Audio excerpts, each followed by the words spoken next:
هي بنور اللي عندها 19 سنة، وهي قاعدة في المطبخ وماسكة الكتاب بتاعها في ايد والإيد التانية الساندوتش. وفي الوقت ده دخلت عندها نعمة الشغالة وقالت: نور، كلمي فهد بيه بره. نور بقلق: نعم، وده عايزة على الصبح؟ أنا عندي امتحان ومش ناقصة عطلة. ما هو عارف إن عندك امتحان، روحي شوفي عايز ايه وتعالي بسرعة. طلعت نور عند فهد الفيومي اللي عنده 33 سنة، وسيم جدا وليه هيبة، وكان قاعد. قالت له بقلق وهي بتقف جنبه: صباح الخير يا فهد بيه، نعمة قالت لي ان حضرتك عايزني. النهارده اخر يوم ليكي في الامتحانات مش كده؟ ايوه ان شاء الله، وهرجع اشتغل تاني على طول. لا انا مش عايزك تشتغلي، تخلصي الامتحان وتيجي تقعدي في اوضتك عشان في موضوع مهم جدا عايزك فيه. نور بقلق: موضوع ايه ده حضرتك؟ خلصي امتحاناتك الاول عشان مش عايزه اعطلك، ولما برجع من الشغل هقولك على كل حاجه، وانت لما ترجعي ما تعمليش حاجه في شغل البيت. انا بقالي كتير اجازه عشان الامتحانات حضرتك، كده كتير يعني انا اللي قرر يا نور. روحي يلا عشان ما تتاخرش على الامتحان بتاعك. حاضر، بعد اذن حضرتك. ودخلت نور المطبخ وقالت: انا مش عايزه اقولي دلوقتي عشان ما يعطلنيش على الامتحان، ما انا هتفضل دماغي تودي وتجيب لحد ما اعرف هو عايزني في ايه. هو قالك ايه بالظبط؟ ما خليكي داخله عندنا كده زي المجنونه. قال لي ارجعي من الامتحان واقعد في اوضتي وما اعملش اي حاجه لحد ما هو يرجع عشان عايزني في موضوع مهم. ردت عليها اميره الشغاله وقالت: ده على اساس يعني انك بتعملي حاجه؟ انت دايما بتنفذي اوامره هو وبس، وما بيخليكيش تعملي حاجه في شغل البيت. بس كفايه بتهتمي بيه هو، وانت عارفه بقى ان طلبات فهد بيه مش سهله والغلطه فيها ممنوعه. قولي لها. وبعدين يا اميره، هو ما بيعملش كده يعني حبا فيا ولا عشق جمالي، هو بس بيشفق عليا يعني عشان ماما الله يرحمها كانت هي اللي مربياه وراحت وسابتني امانه ليه. هو قالك اكتر من مره تقعدي معززه مكرمه وما تعمليش حاجه في شغل البيت وانت رفضتي. نفسي بجد يسيبني اشتغل بره، انا كبرت وعايزه اعتمد على نفسي، مش هفضل عمري كله كده عايشه في القصر ده اخدمه واشوف طلباته. بكره تخلصي الكليه بتاعتك وتشتغلي بشهادتك ويجيلك ابن الحلال وتتجوزي، وما نشوفكيش غير كل فين وفين. يا رب ده يحصل النهارده قبل بكره وتمشي من وشي بقى عشان اعرف اخد فرصتي قدام فهد بيه. فهد بيه لا هيبصلك ولا يبصلي يا اميره، احنا يا دوب شغالين عنده. نعمه بدي، استغفر الله العظيم يا رب. كملي شغلك يا اميره واتقي الله شويه.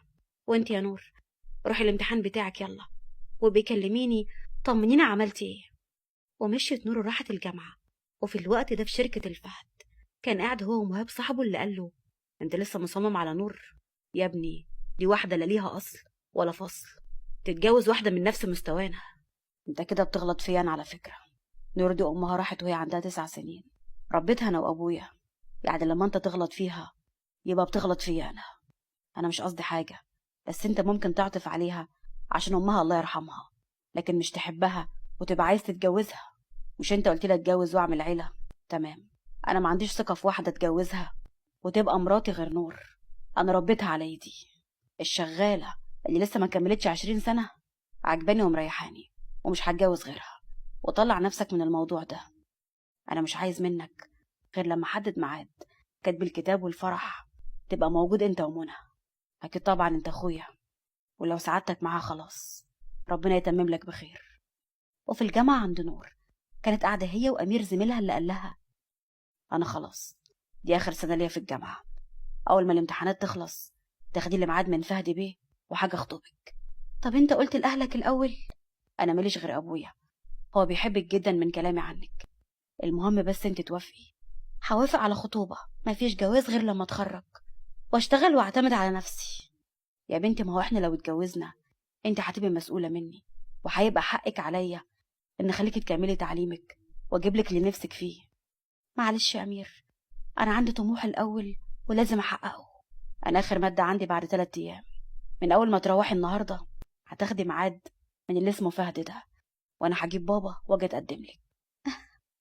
حاضر يا امير، اطلب لي غدا بقى شاورما. ضحك امير وطلب لهم الاكل، وبعد شويه رجعت هي البيت وراحت قعدت في اوضتها لحد ما جه فهد بالليل.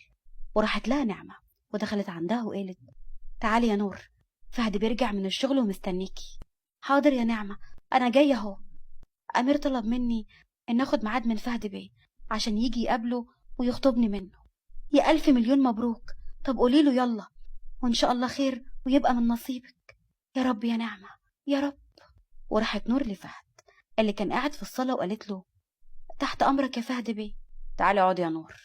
نور قعدت وقالت: على فكرة بقى، أنا اليوم كله متوترة وهموت وأعرف حضرتك عايزني في إيه. وعشان كده بقى انت ما اكلتيش حاجة اليوم كله؟ بصراحة لأ، هو في موضوع تاني كده كنت عايز أقول لحضرتك عليه. فهد باهتمام: خير يا نور، ايه الموضوع ده؟ لا اتفضل حضرتك الأول، قولي كنت عايزني في ايه. سامعك، عايزة ايه؟ الموضوع يعني ان في زميل ليا في الجامعة بيساعدني دايما انا واصحابي يعني، وهو من فترة قال لي انه معجب بيا وعايز يجي يقابلك عشان يخطبني. فهد بجمود: وانت رأيك ايه؟ نور بقى: لا، هو شاب كويس ومتفوق وهيتخرج من الجامعة السنة دي وهيشتغل في مكتب حسابات بتاع باباه وبس يعني. انت موافقة بيه يعني؟ ما انا بقول لحضرتك هو شاب كويس ومحترم. زعق فيها وقال: يعني عاجبك وموافقة بيه؟ انت مستوعبة انت بتقولي ايه؟ هو حضرتك بتزعق لي ليه؟ دي حياتي وانا حرة فيها واختار فيها اللي انا عايزاه، ولو انا بحترمك وبقول لك فعشان انا اتربيت في البيت ده. قام قرب منها وقال: انا بعد كل اللي عملته معاكي في الاخر جايه تحبي واحد تاني؟ كنت بصرف عليكي وخليكي تروحي الجامعة عشان تكملي تعليمك عشان هناك تعرفي واحد تاني وتحبيه؟ قامت نور وقالت بخوف: ما طلبتش منك تعمل لي حاجة، ومؤخرا أنا كنت بشتغل هنا تمن ما بيتصرف عليا، وبعدين لو خلاص يعني تعبت قوي مني أنا ممكن أمشي. مسكها من دراعها جامد وقال بحدة: بتحلمي؟ أنا مش بعمل كل ده من زمان عشان لما تكبري تتعوجي عليا، انت ليا أنا وبس. بصت له بدموع وخوف وقالت: يعني الكلام ده؟ لو سمحت سيبني. مش هسيبك، وفي أقرب وقت هنتجوز، وهو ده الموضوع اللي كنت عايزك فيه يا نور. اتصدمت نور من كلامه، وكانت نعمة وأميرة اللي كانوا واقفين عند المطبخ. حاولت نور تبعد عنه وقالت: بس أنا مش عايزاك، أنا بحب أمير قبل ما تخلص كلامها نزل بإيده على وشها، خلاها وقعت على الأرض، ومسكها من شعرها وقال بحدة: ما تخلقتش اللي تفضل واحد تاني على فهد الفيومي، بس أنا غلطان عشان اديتك مساحة تغلطي غلطة زي دي. ابعد عني، انا همشي ومش هقعد عندك تاني، ابعد عني. طلعت نعمة وقالت بدموع: هبوس ايدك يا فهد بيسيبها، دي مش قد اللي حضرتك بتعمله فيها ده. بص لها فهد بحدة وقال: امشي من هنا يا نعمة، لو مش عايزة يبقى اخر يوم ليكي هنا، غوري من وشي. جت أميرة وقالت لنعمة: تعالي يا نعمة جوه، ملناش دعوة يلا. بصت نعمة لنور اللي كانت قاعدة على الأرض بتعيط ودموعها نزلت عليها، ودخلت المطبخ مع أميرة وهم خايفين من غضب فهد اللي قرب من نور وقال لها: عايزة تمشي وتروحي له يا نور؟ خافت منه أكتر وقالت: ابعد عني.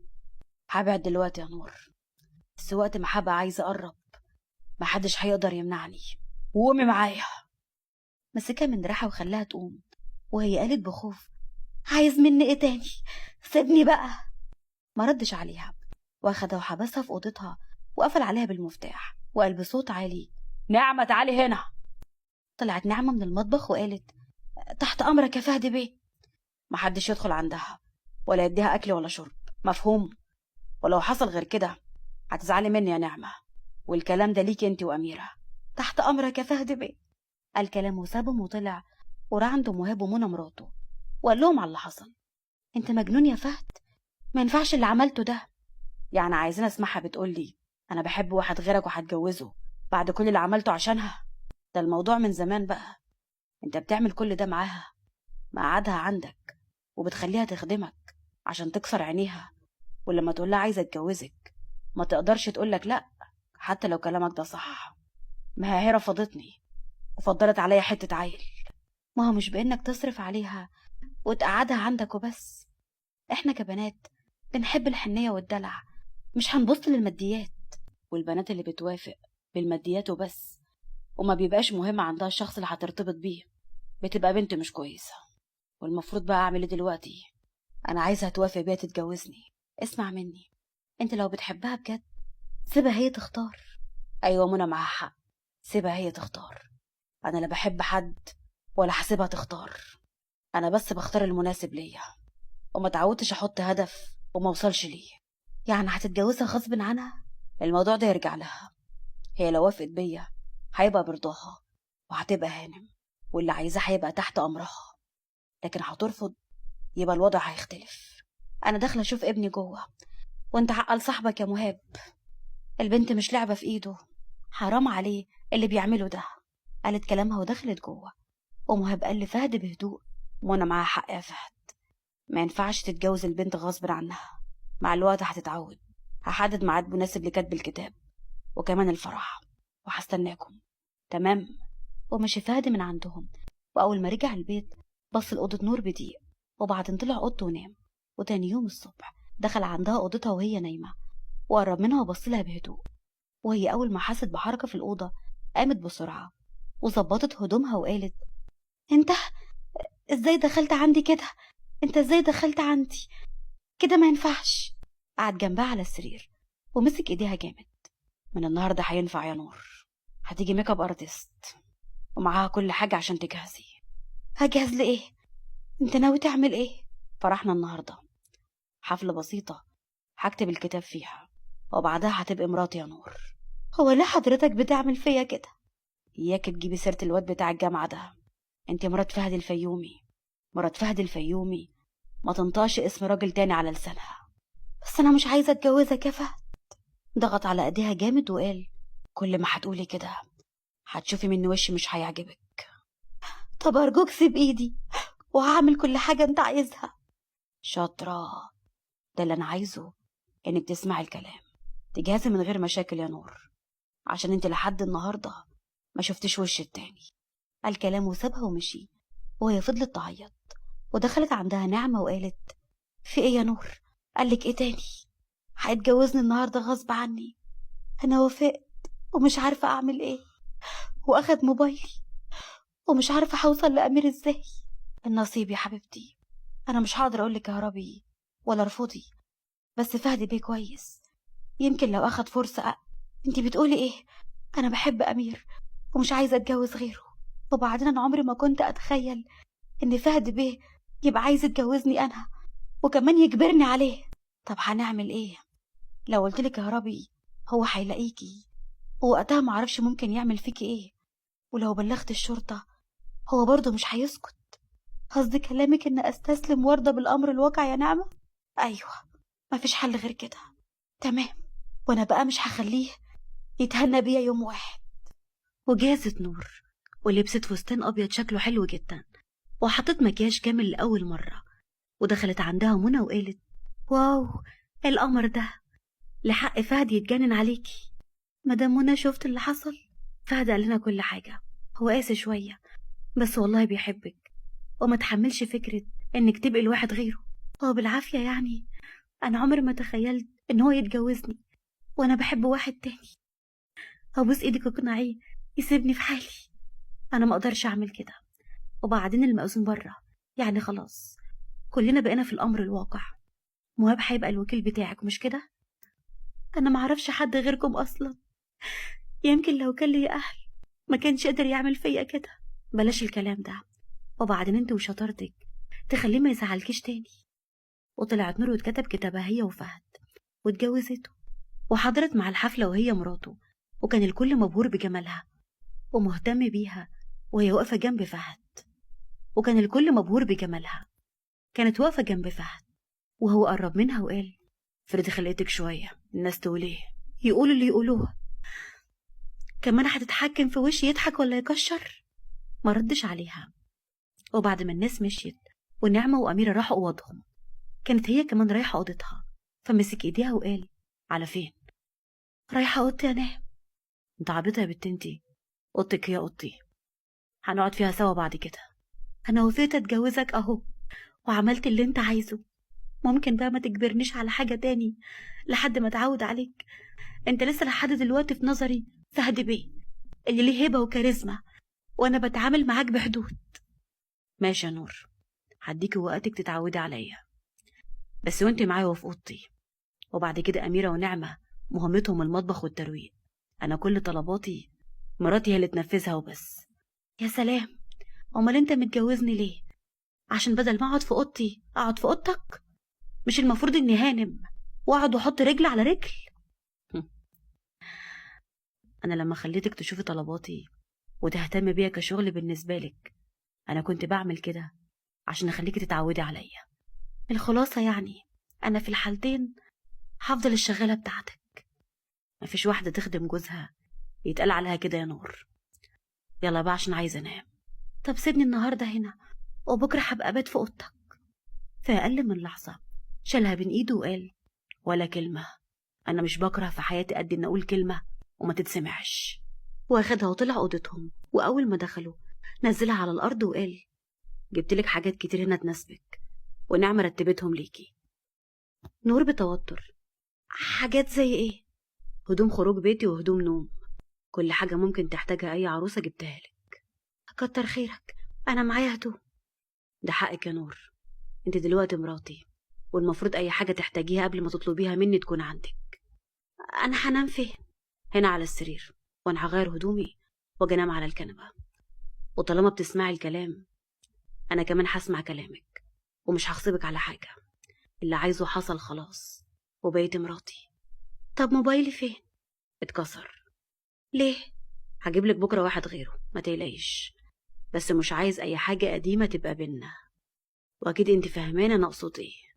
حاضر، هدخل أغير هدومي وجاية أنام. فهد بخبز: أي مساعدة؟ لا كفي نفسك، أنا بعرف أتصرف. ضحك بهدوء وهي دخلت الحمام ولبست بيجامة بسيطة وعملت شعرها ضفيرة، وراحت نامت لأول مرة في السرير بتاعه لوحدها، وهو كان نام على الكنبة وبيبص لها بهدوء. حتة بنت ما كملتش 20 سنة تعمل فيا كل ده، تخليني أحب وأغير، وكمان أنام على الكنبة وأسيب لها السرير كله. ماشي يا نور، الصبر حلو. وتاني يوم صحت الصبح لقيته واقف عند الشباك، فقامت وقالت له: انت واقف كده ليه؟ بص لها بجمود وقال: امير احمد عبد الرحمن تحت. اوعى تعمل له حاجه، انا خلاص اتجوزتك، جايبه هنا ليه؟ خايفه عليه قوي. على العموم انا ما جبتوش، هو اللي جه لوحده، هنزل اشوفه عايز ايه، بس قوم يلا. في ايه؟ مسك ايدها وقعدها على الكنبه وفتح اللابتوب قدامها وقال بهدوء: ده المكتب بتاعي، وده حبيب القلب، عايزك بقى تسمعي وتشوف اللي هيحصل. انت مش هتعمل له حاجه صح؟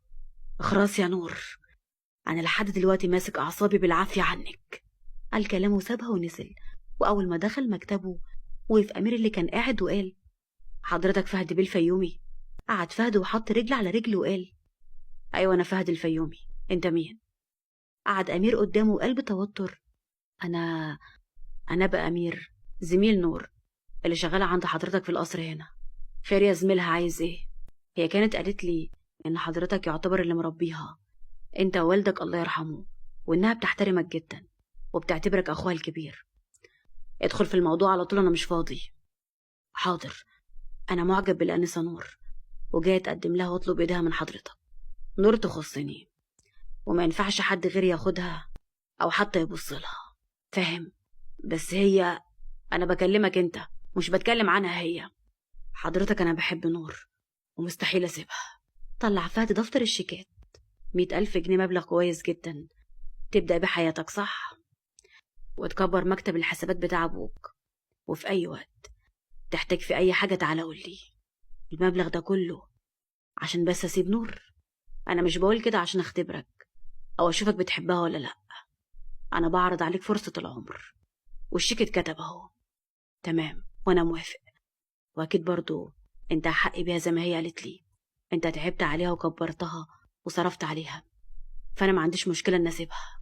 ابتسم فهد بسخرية واداه الشيك. واول ما طلع امير قام فهد وطلع فوق وكلم الحارس بتاعه وقال له: ايوه يا ماهر، الواد اللي طلع من عندي من شوية ده عايزك تقابله وتاخد الشيك اللي معاه وتقطعه، وتقول له لو قرب من بيتي تاني او اي حاجة تخصني مش هيحصل له كويس. قفل مع الحارس وراح قعد جنب نور اللي كانت بتعيط وقال لها بسخرية: زعلان عليه قوي، انا مش هأذيه ولا عمري هأذي حد يا نور، بس كنت عايزة اخليكي تعرفي حياته. انا مش بعيط عليه، أنا بعيط عشان كنت مغفلة وخليت واحد زي ده يضحك عليا، وكنت هسلمه نفسي وحياتي كلها، وهو كان مستعد يبيعني بأي مبلغ يتعرض عليه. مسك فهد إيديها وقال: أقسم بالله ما حد شريكي ولا بيحبك قدي. ما قلتلكيش من زمان عشان ما كنتش متأكد أنا عايز إيه، لكن دلوقتي أنا متأكد 1,000,000%. لحد اللحظة اللي كنت هقربلك فيها إن عايزة أتجوزك كنت متردد، بس اتأكدت من حب ليكي لما قلتيلي إن في حد تاني في حياتك وإنك ممكن تضيع مني. ده اللي ما قدرتش أتحمله. أنت عملت كده دلوقتي قدامي عشان تكسرني وبس، عشان لما تيجي تقولي الكلمتين دول أوافق بيك غصب عني، مش كده؟ هو أنت فاكرة نفسك يا بنت انتي؟ أنا لو عايزك دلوقتي هاخدك ومحدش هيقدر يمنعني.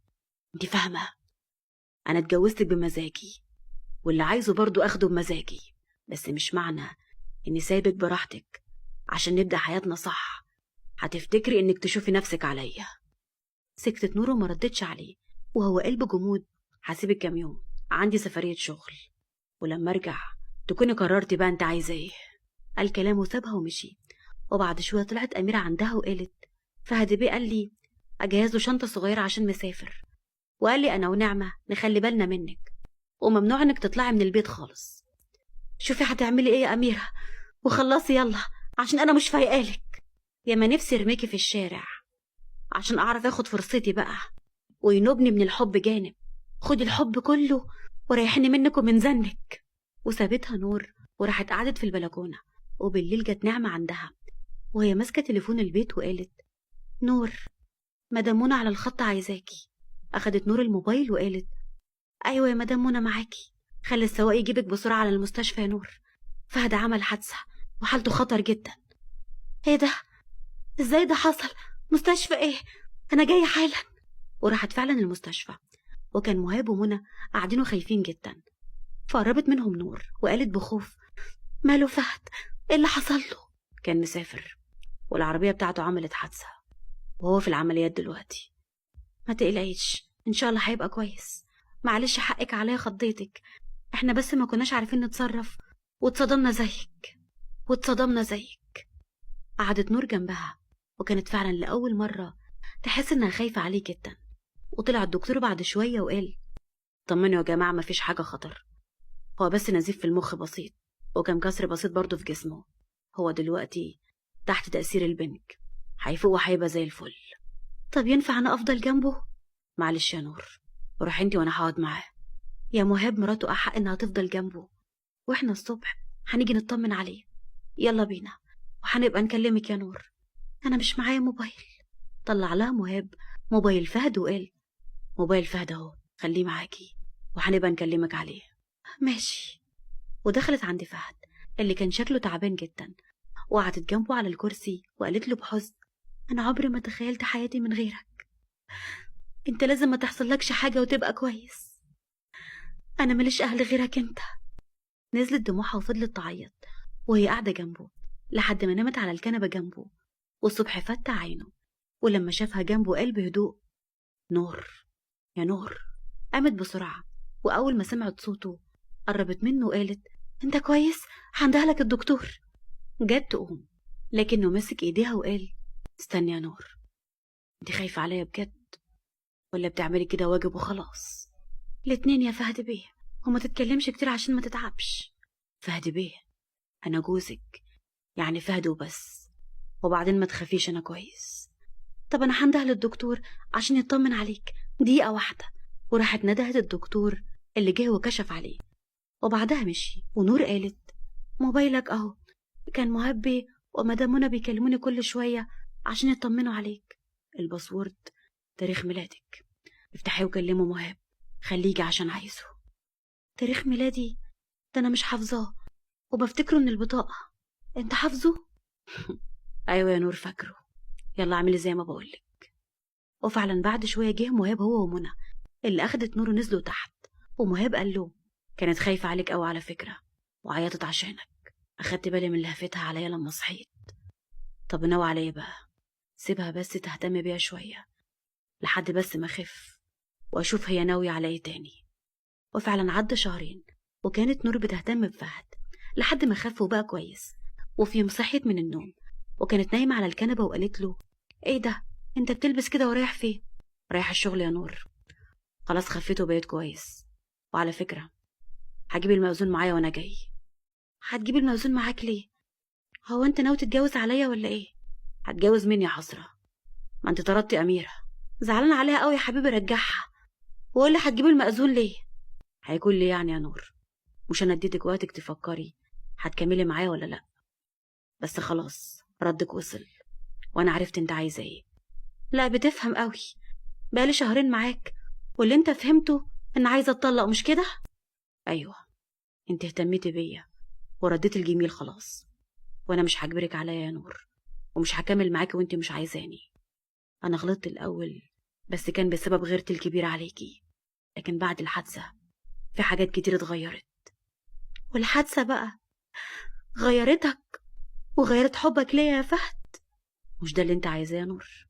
مش انت شايفه اني بجبرك تبقي معايا؟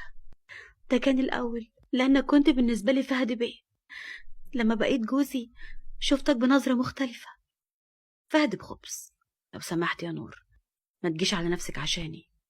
انا عايزك، ايوه، بس عايزك معايا برضاكي مش غصب عنك. وانا معاك برضايا يا فهد.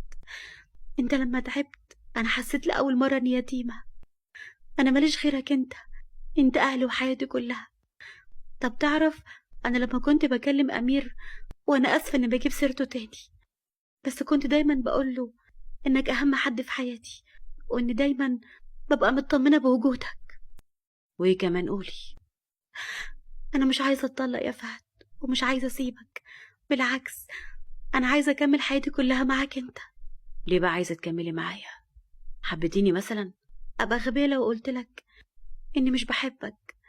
انا اكتشفت اني بحبك من زمان، لكن الحدود اللي كانت بينا هي اللي كانت مخلياني بعيده عنك.